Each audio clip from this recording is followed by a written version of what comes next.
Renaud Denfer, qui est historien de l'enseignement, qui est professeur à l'Université de Picardie et qui va intervenir sur les formes et les enjeux de la sélection scolaire avec une mise en perspective historique sur le 19e siècle jusqu'aux années 1970 et on va revenir sur plusieurs des éléments qu'avait donné Agnès Van Zanten au début. Donc pour présenter Renaud Denfer quelques livres, son dernier livre, et quand je vais vous donner le titre, vous allez voir la résonance avec la réforme actuelle au lycée. Le dernier livre s'appelle « Apprendre les mathématiques, à quoi ça sert ?» Il semble que notre ministre ne l'ait pas compris. Un autre livre est une anthologie de textes officiels sur l'histoire de l'enseignement des mathématiques à l'école primaire, de la Révolution à nos jours, puisque Renaud Denfer est aussi historien de l'enseignement des mathématiques, et puis toute une série de livres qu'il a dirigés sur la réforme des disciplines après la Seconde Guerre mondiale jusqu'aux années 70, où se trouve alors une des disciplines phares, c'est cette histoire de la réforme des mathématiques modernes, mais toutes les disciplines ont connu, parallèlement à des réformes institutionnelles très fortes, donc Agnès Van Zanten a évoqué avec la massification, avec les aboutissants au collège unique, des réformes de contenu importantes. Donc vous avez là toute une série d'ouvrages. Et donc ça va donner une perspective historique à ces questions de sélection dans les deux ordres, donc chez PP et chez SS. Et les passages, pas les passages. Et puis, donc Renaud Denfer va parler pour à peu près 3 quarts d'heure, et ensuite on prend vos questions et vos commentaires sur l'ensemble des deux exposés. Bien, merci. Donc effectivement, parler de sélection scolaire dans une perspective historique, je partirai de la situation scolaire du 19e siècle, qui a été d'une certaine façon évoquée par Agnès Van Zanten dans son intervention, qui est probablement beaucoup plus, d'ailleurs au 19e siècle, on est probablement beaucoup plus dans une situation de parrainage que de compétition. Avec l'idée, enfin dans sélection, sélection on peut l'interpréter comme étant, alors on pense souvent à ça, la sélection c'est la sélection des élites, mais la sélection c'est aussi, quand on sélectionne les élites ou les meilleurs, où il y a aussi les autres, et donc je m'attacherai plutôt à considérer la sélection comme étant pas simplement la construction d'une élite, mais comme étant aussi la distribution ou la répartition des élèves dans les différentes filières qui s'offrent à eux ou à leurs familles dans les différents types d'écoles qui constituent le système scolaire à partir du 19e siècle, en essayant d'aller rapidement jusqu'aux années 1960, quand commence à se construire un système unique d'enseignement, enfin, ou censé être unique d'enseignement, avec l'école, avec notamment le collège unique. Voilà. Alors, la distribution, ça peut être aussi, effectivement, et ça a été mentionné dans l'intervention précédente, ça peut être aussi l'éviction, c'est-à-dire que tous les élèves n'ont pas, même s'ils partent à peu près du même endroit, ils ne vont pas tous poursuivre leurs études jusqu'au même point. Voilà. Alors, d'un point de vue très schématique, tout au long du 19e siècle et jusqu'aux années 1950-1960, la sélection scolaire ou la distribution des élèves repose essentiellement sur l'existence de deux filières qui sont, d'une certaine façon, c'est les deux filières qui sont ici. La filière, donc, sur deux types d'écoles et deux filières, deux types d'écoles qui se différencient, on pourrait dire, à la fois culturellement, d'un point de vue financièrement aussi, du point de vue mais éventuellement aussi d'ailleurs géographiquement. Et c'est sur ces choses-là que je vais essayer d'insister. Alors, une première filière qui est la filière du secondaire, la filière des lycées et collèges, lycées de l'État, collèges communaux, qui s'adresse principalement aux enfants de la bourgeoisie aisée, et on va essayer de voir pourquoi il s'adresse aux enfants de la bourgeoisie aisée. Et puis la filière, donc c'est la filière SS, et qui envoie en plus, qui débouche sur le baccalauréat, et donc qui donne la possibilité aux élèves de ces filières des lycées et collèges d'aller vers les études supérieures, universitaires. Et puis, deuxième filière, c'est la filière de l'école primaire, celle de l'école communale d'abord, hein, mais qui possède aussi des voies de scolarisation prolongée avec des écoles primaires supérieures, c'est des sortes de collèges, ça ressemble un peu à un collège d'aujourd'hui, mais aussi au-delà de l'école primaire supérieure, vers les écoles normales d'instituteurs, hein, et d'institutrices. Et cette filière-là s'adresse principalement aux enfants des catégories les populaires, éventuellement aux enfants des classes moyennes. Sachant que la définition des classes moyennes au XIXe siècle, c'est quelque chose d'un petit peu compliqué. De cette filière du primaire, qui naît, qui se forme, qui s'institutionnalise, tout comme celle du secondaire au début du XIXe siècle, de la filière du primaire va naître la filière de l'enseignement technique à la fin du XIXe siècle, une espèce de sous-produit, d'une certaine façon, de la filière du primaire, que je n'évoquerai pas ou peu pour des raisons de simplicité. Alors évidemment, ce schéma, et quand je vais parler disons, de la portée culturelle de ces deux filières, ça met aussi de côté, d'une certaine façon, l'enseignement féminin, notamment secondaire féminin, qui se forme plus tardivement que l'enseignement secondaire masculin. Les lycées de garçons sont créés en 1802, les lycées de jeunes filles sont créés en 1880, avec une culture scolaire dans les lycées de jeunes filles qui est beaucoup plus proche, d'une certaine façon, du primaire que du secondaire masculin. Voilà, ce qui fait que finalement, on a un système scolaire très hiérarchisé, hein, avec la filière SS qui est considérée comme la filière d'excellence, et puis toutes les autres, eh bien, ce sont plutôt des filières de second rang, hein, et qui sont plus difficilement, culturellement différenciées, c'est ce qu'on va voir. Alors, il faut aussi avoir à l'esprit, Agnès van Zanten a évoqué les petites classes des lycées, que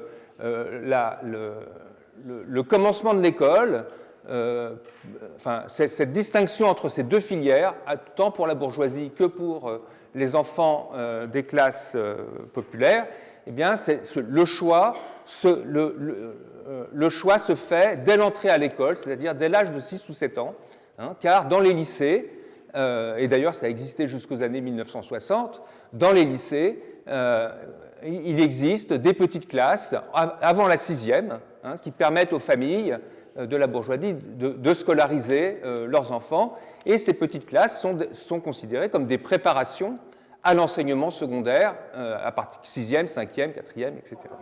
Je voudrais d'abord donc essayer de caractériser cette filière du secondaire, c'est la filière des élites sociales, caractériser cette filière du secondaire, et puis après je regarderai comparativement la filière du primaire. Alors cette filière du secondaire masculin qui se caractérise d'abord par la durée des études. La durée des études, c'est 7 ans à partir de la classe de 6e, plus si on rentre dans les petites classes des lycées, hein, donc au XIXe siècle, c'est 7e, 8e, mais progressivement, il y a la 9e qui va s'institutionnaliser, puis la 10e, voilà, etc. Qui d'ailleurs, de façon intéressante, hein, dans les écoles privées d'aujourd'hui, les classes primaires sont numérotées comme les petites classes des lycées du XIXe siècle. Donc des études longues qui durent 7 ans, hein, c'est la seule filière qui mène officiellement au baccalauréat jusqu'aux années 1920. L'enseignement féminin ne mène pas au baccalauréat officiellement en tout cas, parce qu'il y a des choses qui se font un peu de façon plus informelle, ne mène pas officiellement au baccalauréat avant le milieu des années 1920. Et donc potentiellement aux études universitaires. Donc durée des études, première caractéristique. Deuxième caractéristique, c'est la dimension culturelle. Évidemment, toutes ces dimensions sont très imbriquées les unes avec les autres. Dimension culturelle, l'enseignement secondaire masculin au XIXe siècle, c'est la seule filière où on fait du latin. C'est la seule filière où on étudie, alors officiellement là encore, c'est la seule filière où on étudie les langues anciennes, y compris dans les petites classes avant 1880, c'est-à-dire avant l'époque Jules Ferry. Pourquoi étudie-t-on le latin? Leur apprentissage apparaît aux yeux de la bourgeoisie comme la seule formation de l'esprit et du caractère qui soit digne de ce nom.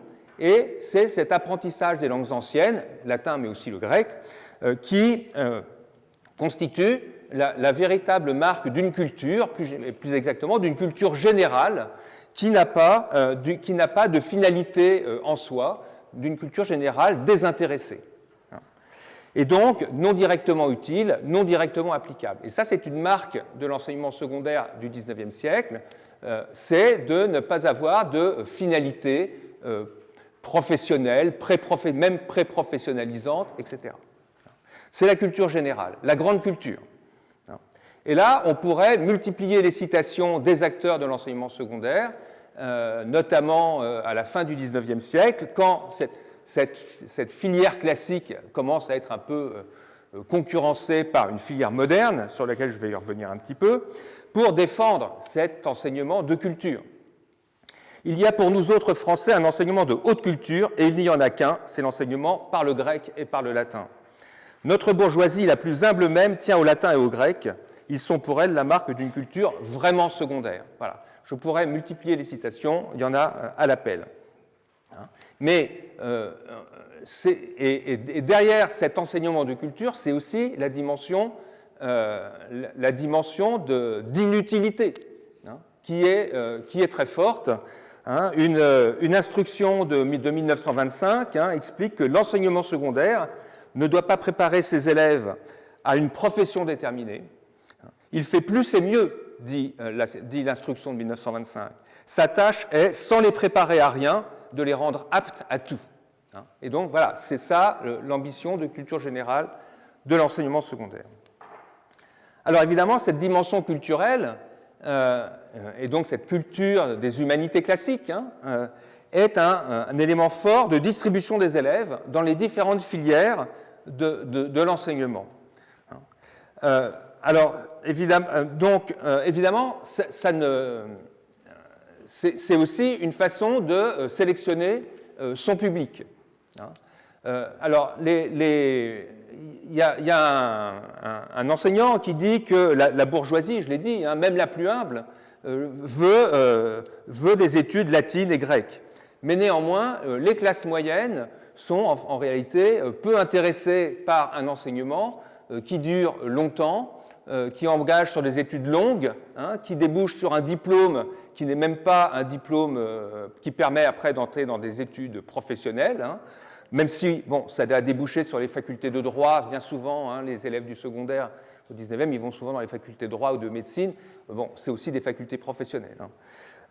Et donc, ils vont se tourner vers des enseignants et se mobiliser pour que soient créées des filières plus courtes et reposant non pas sur des études classiques, mais sur des études modernes, à base de français, de langue vivante, de dessin, éventuellement de travail manuel. Et d'ailleurs, dès les années 1820, dans les lycées ou dans les collèges de province, on voit se former ce qu'on appelle des cours spéciaux ou des enseignements spéciaux qui vont proposer ce type d'enseignement. Mais c'est aussi créer ce type de filière à l'intérieur des établissements d'enseignement secondaire, c'est aussi d'une certaine façon permettre offrir la possibilité à ceux dont on pense qu'ils ne sont pas faits pour l'enseignement classique de se diriger, une sorte de filière de délestage, si on peut dire les choses comme ça, de l'enseignement secondaire classique. Donc, en fait, il y a un enjeu aussi de faire en sorte que l'enseignement classique soit réservé et puisse rester réservé à une petite élite en créant des filières modernes autour de cet enseignement classique. En 1830, à la Chambre des députés, donc un député, Augustin Perrier, affirme la chose suivante, l'État ne doit à personne l'instruction classique, il ne lui importe pas qu'elle soit répandue dans tous les rangs de la société. Donc il y a bien l'idée qu'on va réserver ça à une petite élite. Alors, cette volonté de préserver d'une certaine façon l'enseignement classique des milieux plus populaires va d'ailleurs être un des facteurs de la création en 1833 des écoles primaires supérieures qui vont être créées dans le prolongement de l'école primaire du peuple, cette fois-ci, qui vont offrir justement ces enseignements à base de français, de sciences, éventuellement de langue vivante. Le ministre d'alors, François Guizot, souhaite d'abord, je le cite, diminuer le nombre des élèves de nos collèges, de nos lycées, entendons ça comme ça, au profit des études classiques elles-mêmes. Donc c'est renforcer les études classiques en créant une filière externe, mais cette fois-ci primaire. Et toute la question à cette époque-là, c'est toute la crainte des élites, c'est que si certains élèves fréquentent l'enseignement secondaire alors que socialement ils n'y ont pas leur place, ils vont former des déclassés, c'est-à-dire ils risquent d'avoir des aspirations sociales trop hautes, alors qu'il ferait mieux de se tourner vers les métiers auxquels ils sont a priori destinés, de par leur origine sociale. Alors, il faut aussi avoir à l'esprit que dans l'enseignement secondaire, et ça rejoint aussi la question de la sélection, s'organisent aussi des filières qui vont permettre des prolongements d'études vers des établissements pour lesquels le baccalauréat n'est pas requis. Et en particulier, c'est le cas avec les classes préparatoires, on pourrait dire aux grandes écoles, qui se forment à partir de la première moitié du XIXe siècle, qui conduisent en particulier à l'école polytechnique, et donc qui préparent au concours de l'école polytechnique. Et là, c'est des classes qui commencent à partir, aujourd'hui ça commence après les classes terminales, mais au XIXe siècle, ça commence en gros à partir de la classe de troisième, c'est-à-dire qu'au sein de l'enseignement secondaire classique, il y a aussi une filière d'excellence, pourrait-on dire, pour des élèves qui se destinent aux études scientifiques, et notamment le concours de l'école polytechnique ne demande pas de posséder le baccalauréat jusqu'aux années 1850, et même après 1850, il y a encore l'école centrale, l'école des beaux-arts, même ça sera encore beaucoup plus tardif, qui ne demandent pas le baccalauréat pour rentrer. Donc il y a un certain nombre d'écoles, qu'on pourrait appeler de grandes écoles, qui génèrent d'une certaine façon des systèmes préparatoires qui sont en dehors de l'enseignement classique. Alors, il y a donc cette dimension culturelle, mais cette dimension culturelle, elle s'articule avec une dimension financière. Parce que si la sélection sociale inhérente à l'enseignement secondaire tient au fait qu'elles engagent sur des études longues, que ça engage vers des études plutôt classiques à base de langues anciennes, eh bien, cette sélection sociale se joue aussi sur le fait que l'enseignement secondaire des lycées, c'est un enseignement cher. C'est un enseignement cher, surtout si les familles optent pour le système de l'internat, système qui est en fait le système le plus usuel au XIXe siècle, car l'internat, c'est tout un système pédagogique inhérent à l'enseignement secondaire.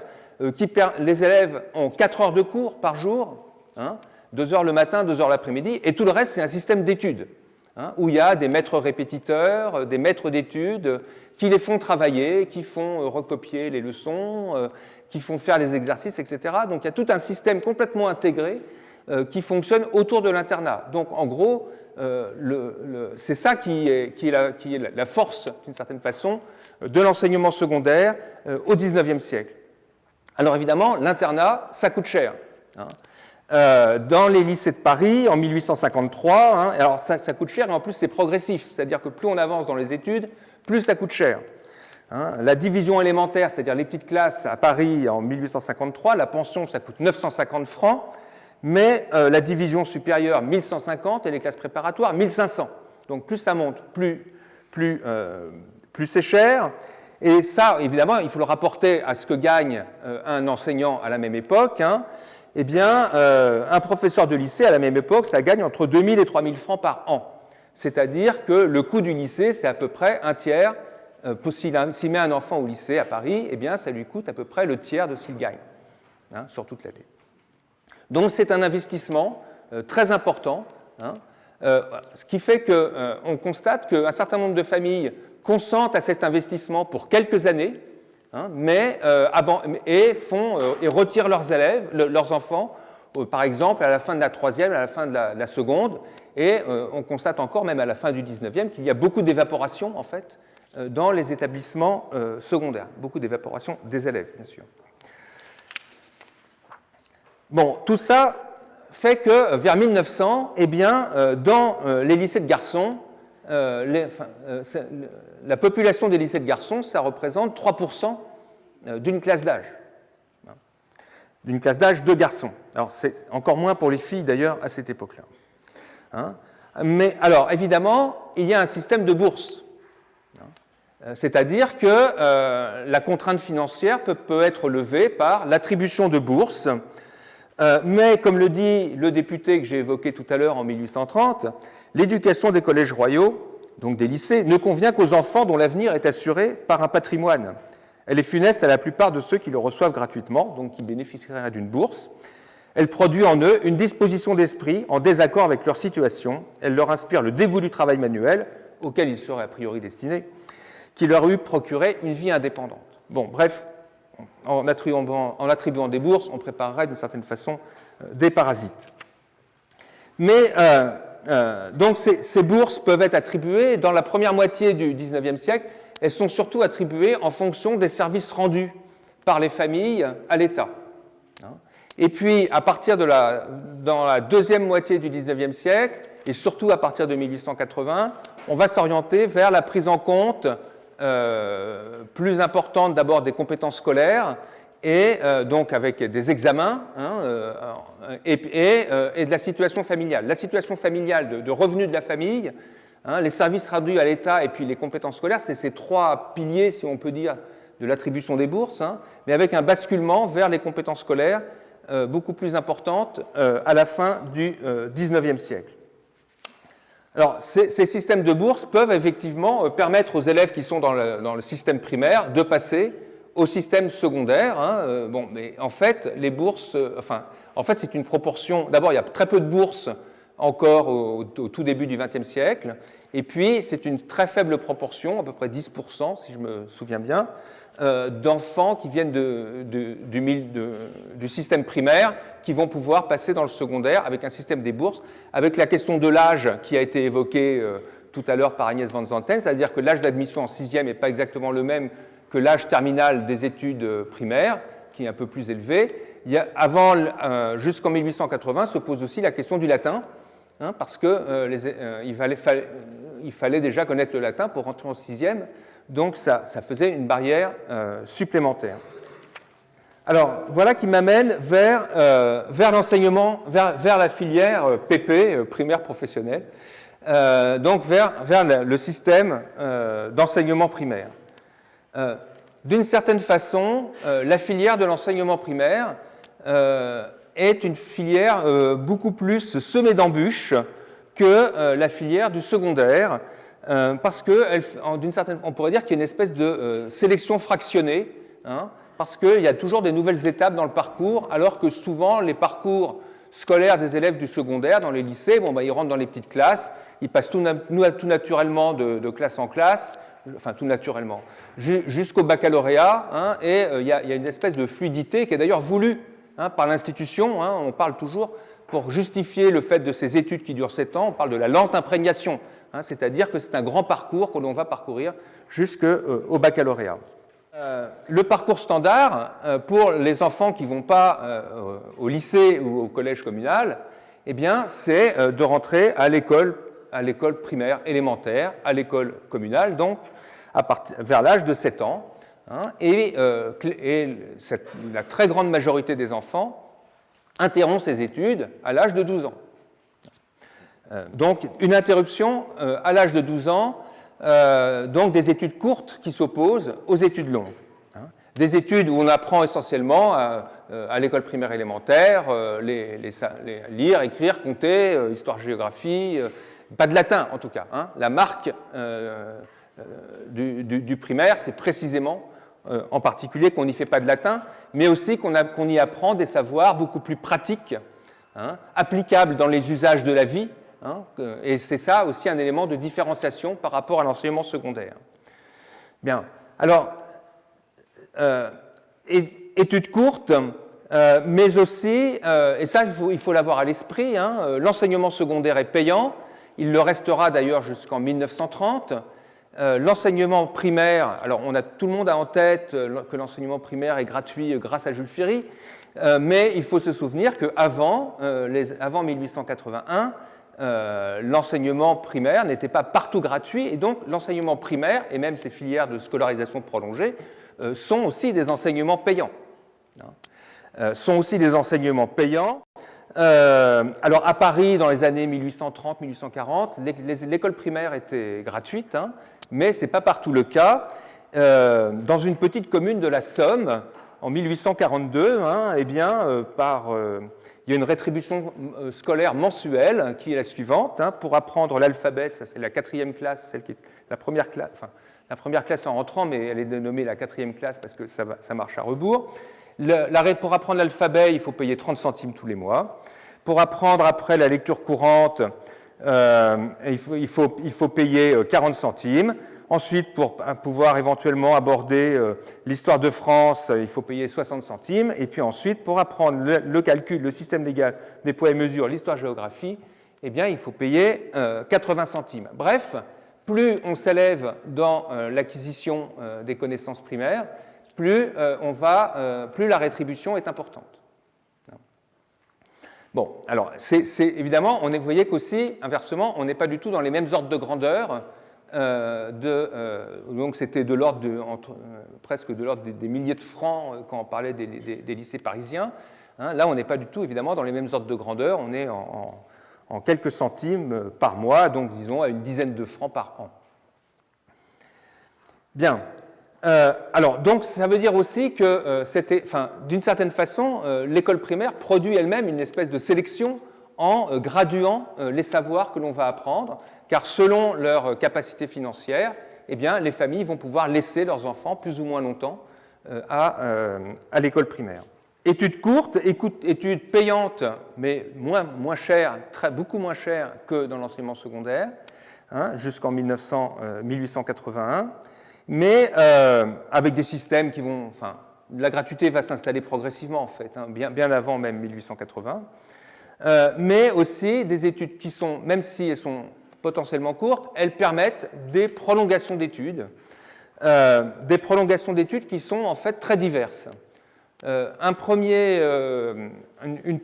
première façon de continuer ses études après l'école primaire, une fois qu'on est rentré dans la vie active, eh bien, donc souvent à l'âge de 11, 12 ans, hein, 13 ans, eh bien, si on habite surtout en ville, c'est d'aller suivre des cours d'adultes, des cours d'adultes qui sont organisés par la municipalité ou par des associations, des sociétés philanthropiques ou savantes aussi parfois. Hein, aller suivre des cours d'adultes, par exemple des cours de géométrie, par exemple des cours de dessin, par exemple des cours de comptabilité, qui vont permettre d'acquérir un bagage, souvent de connaissances pratiques, qui vont permettre aussi éventuellement d'évoluer dans le métier que l'on a embrassé.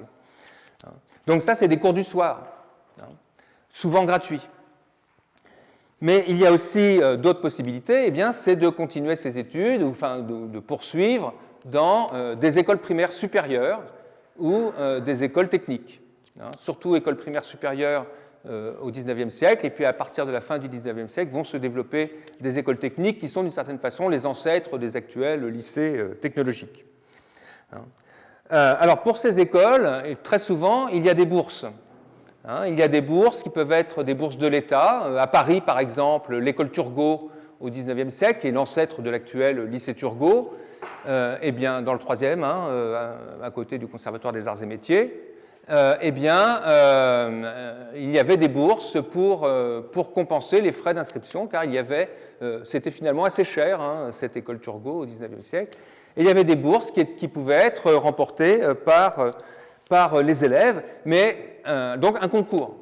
Hein, un concours qui est d'ailleurs pendant un moment, non seulement, pour passer le concours, il fallait d'abord avoir été dans une école publique de la ville, donc c'était fermé aux gens qui fréquentaient les écoles privées, mais il fallait aussi avoir remporté un certain nombre de prix durant sa scolarité élémentaire pour pouvoir avoir le droit de passer le concours. Alors, ces bourses de l'enseignement... Et puis, avec la Troisième République, les bourses de l'enseignement primaire supérieur se sont généralisées. Il y a eu des concours qui ont été organisés à grande échelle, car les écoles primaires supérieures ont été très largement développées sous la Troisième République. Il y a eu des bourses qui se sont développées à beaucoup plus grande échelle, et avec un phénomène qui est là tout à fait intéressant, c'est que, d'une façon générale, les élèves qui gagnaient des bourses de l'enseignement primaire supérieur, même s'ils avaient le loisir de les convertir en bourses de l'enseignement secondaire, eh bien, étaient dans une proportion infime à les convertir pour aller au lycée. Donc finalement, cet enseignement primaire supérieur qui durait 3-4 ans, hein, c'est en gros l'équivalent du collège d'aujourd'hui, eh bien, semble avoir satisfait toute une large partie de la population qui ne se retrouvait pas dans des études classiques ou dans des études longues, hein, mais qui aspirait plutôt à des études courtes et puis avec une dimension pratique et, d'une certaine façon, pré-professionnalisante. Alors, évidemment, j'ai dit qu'il y avait des concours de bourse.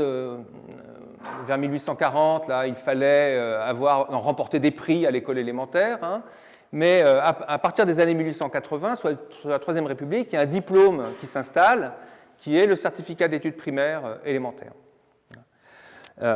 Qui existait d'ailleurs localement avant, hein, dès le milieu des années 60, 1860. Hein, c'est dans certaines villes, c'est un diplôme, ou dans certains départements, c'est un diplôme qui existait. Mais il devient national, disons, en 1880. Ce diplôme, à l'origine, est conçu pour valider les acquis de l'école primaire. Jules Ferry, en 1880, indique la chose suivante. Hein, ce diplôme, donc, est destiné à devenir très général, à être recherché et obtenu par tout élève qui aura fait de 7 à 14 ans des études primaires régulières. 14 ans, il pousse le bouchon un peu loin, parce qu'en fait, on peut le passer à 12 ans, des études primaires régulières et complètes. Dans un temps qui n'est pas éloigné, je l'espère, à chaque enfant qui se présentera pour entrer en apprentissage, le patron demandera son certificat d'études comme la garantie ordinaire d'une intelligence et d'une instruction moyenne. La garantie ordinaire d'une intelligence et d'une instruction moyenne. C'est donc un examen qui sanctionne un niveau d'études. Mais sous la Troisième République, le concours des bourses d'enseignement primaire dont j'ai parlé, eh bien, exige des élèves la possession du certificat d'études primaires élémentaires.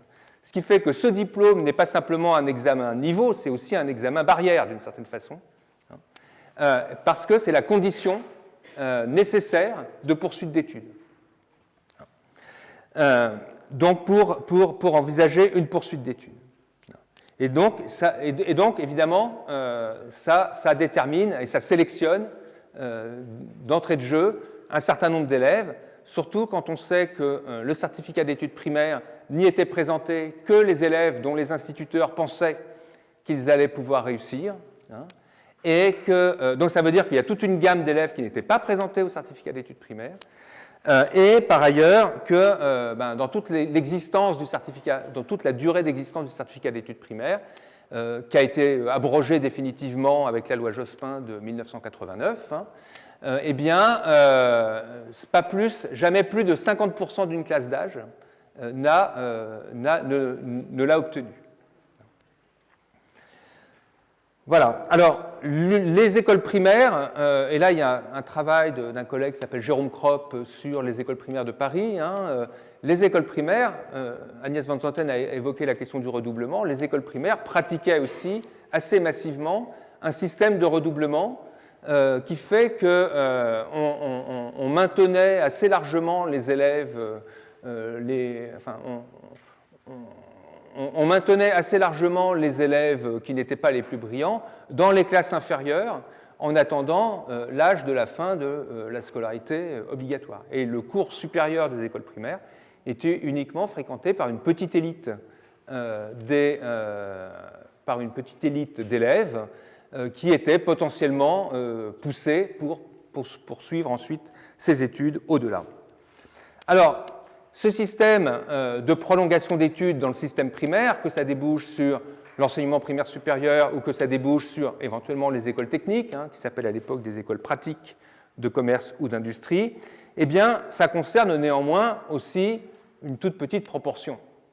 Tout à l'heure, j'ai dit que les garçons il y avait 3% des garçons qui passaient par l'enseignement secondaire vers 1900, mais par ces scolarisations prolongées populaires, c'est 6%.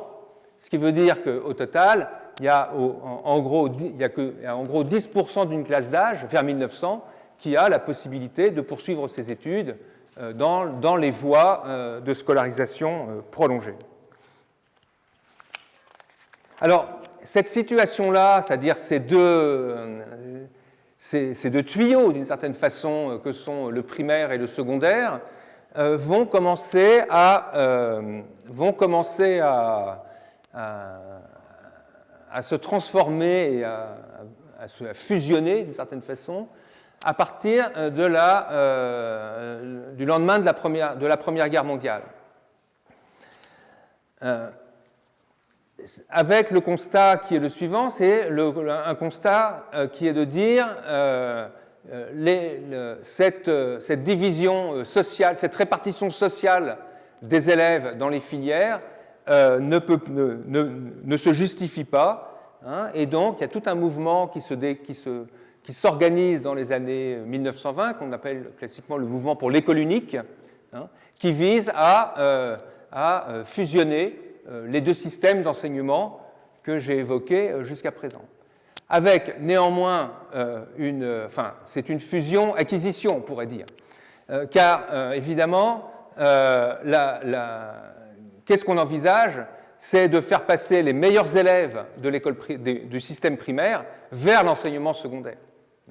C'est-à-dire, cette fusion, c'est plutôt l'intégration par l'enseignement secondaire de la filière du primaire qu'une véritable fusion des deux filières, avec du coup, éventuellement, une redéfinition des enjeux, des fonctions, des finalités de ce que serait cette nouvelle filière. Alors, à partir des années 1920-1930, du coup, ce qu'on pourrait appeler la répartition des élèves dans le système scolaire ne se fait plus exactement de la même façon. Les petites classes des lycées, que j'ai évoquées tout à l'heure, vont adopter les mêmes programmes que l'enseignement primaire. Bon. Sachant que les programmes de l'enseignement primaire ont été aussi adaptés pour faire en sorte que les élèves du primaire, des écoles primaires communales, puissent éventuellement rejoindre l'enseignement secondaire. Bon, ceci étant, programmes différents, mais petites classes des lycées et collèges qui continuent d'exister, toujours payantes, dans ces établissements. Donc, même si on aligne les programmes, eh bien, il y a toujours les élèves ne sont pas tous sous le même toit. Et les finalités, d'ailleurs, ne sont toujours pas exactement les mêmes en termes de projet pour l'avenir des élèves. Donc ça, c'est une première chose. Une deuxième chose qui se produit donc, dans les années 30, au début des années 30, c'est on rend gratuit l'enseignement secondaire. Je crois que je ne vais pas avoir le temps d'expliquer les mécanismes qui font ça, mais en gros, à un moment, on s'est mis à mélanger ensemble pour faire des économies les élèves du primaire supérieur et les élèves du premier cycle des lycées et collèges. Et puis, il y en avait qui ne payaient pas, il y en avait qui payaient. Et donc, pour mettre tout le monde d'accord, on a décidé que personne ne paierait désormais. Seules les petites classes des lycées et collèges restant payantes. Mais il faut avoir à l'esprit que la contrepartie de cette gratuité, eh bien, ça va être, ça a été évoqué tout à l'heure par Agnès Van Zanten, ça va être l'institution de l'examen d'entrée en sixième en 1933.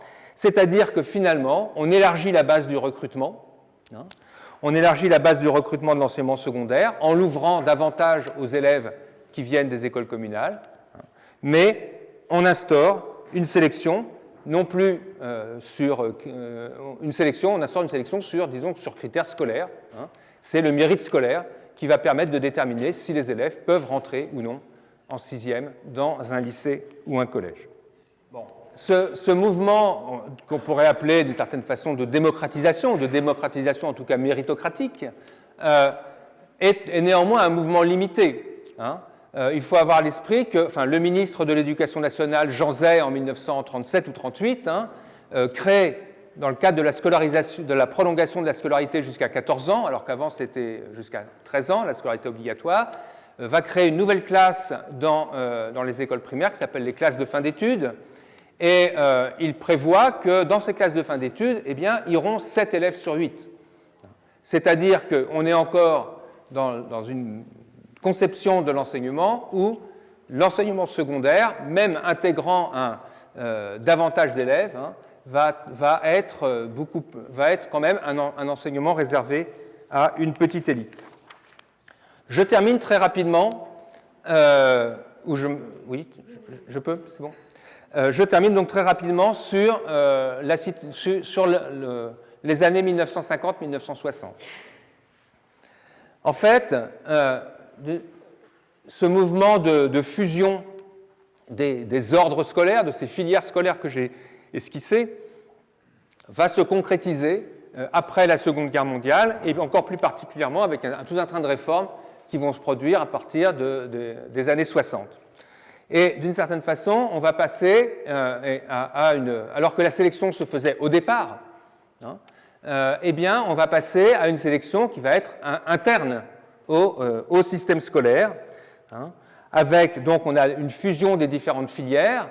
Bon, les petites classes de lycée vont disparaître au début des années 60 définitivement. On va commencer à faire fusionner le niveau 6e, 5e, puis ensuite la fusionner, en gros, le niveau 6e, 3e, ça va être la réforme du collège unique. Et donc, on a un tronc commun différencié qui commence à s'instituer, mais avec néanmoins des filières internes à ce tronc commun. Dans les années 1960, début des années 1970, au sein du collège, il y a grosso modo 3 filières, puis ça va être progressivement 2. Il y a grosso modo 3 filières. La filière classique, qui va un peu avoir du plomb dans l'aile avec mai 68 et la suppression du latin, la filière moderne, et puis la filière qu'on appelle transition pratique, qui va recevoir tous les élèves dont on pense qu'ils ne pourront pas suivre des études au-delà de la classe de 3e et plus encore au-delà du baccalauréat. Donc il y a 3 filières hiérarchisées qui existent au sein de l'entité collège, si l'on peut dire, qui vont être fusionnées en 1974, entre 75-76, avec la réforme du collège unique. Bon, ceci dit, il faut bien avoir à l'esprit que si aujourd'hui il y a un collège unique, comme l'a évoqué Agnès Van Zanten, il existe quand même tout un tas de spécialisations, y compris aussi de filières de relégation au sein de ce collège unique, à commencer par les classes, alors je ne sais plus comment elles s'appellent, il y avait les classes technologiques aussi, aujourd'hui il y a des classes pré-professionnelles qui se déroulent d'ailleurs parfois dans les lycées professionnels, donc il y a des classes de préorientation, si on peut dire, qui existent au sein du collège. Parallèlement à ce mouvement de fusion, on observe aussi, et je m'arrêterai là, un mouvement de renversement de la hiérarchie des disciplines. C'est-à-dire que si pendant tout le XIXe siècle et jusqu'à la Seconde Guerre mondiale, ce sont les humanités classiques, le latin, les disciplines littéraires qui constituaient d'une certaine façon les disciplines des filières d'excellence, eh bien, ce mouvement se retourne à partir du milieu des années 50 et dans les années 1960, dans le contexte de la modernisation qui suit la Seconde Guerre mondiale, où on cherche à former davantage d'ingénieurs, davantage de techniciens, etc. Et donc, du coup, c'est les sciences, et plus particulièrement les mathématiques, qui ont le vent en poupe et qui deviennent, avec la réforme de 1965 et la réforme du second cycle et la création des filières A, B, C, D, etc., les mathématiques qui deviennent la discipline reine qui organise du même coup la hiérarchie des différentes filières de l'enseignement secondaire, la section C étant située au sommet de cette hiérarchie.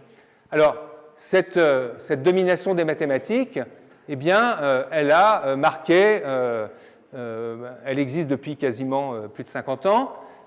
Visiblement, la prochaine réforme, beaucoup de ministres ont essayé de la casser, cette domination des mathématiques, très rapidement d'ailleurs, après la mise en place de ces filières.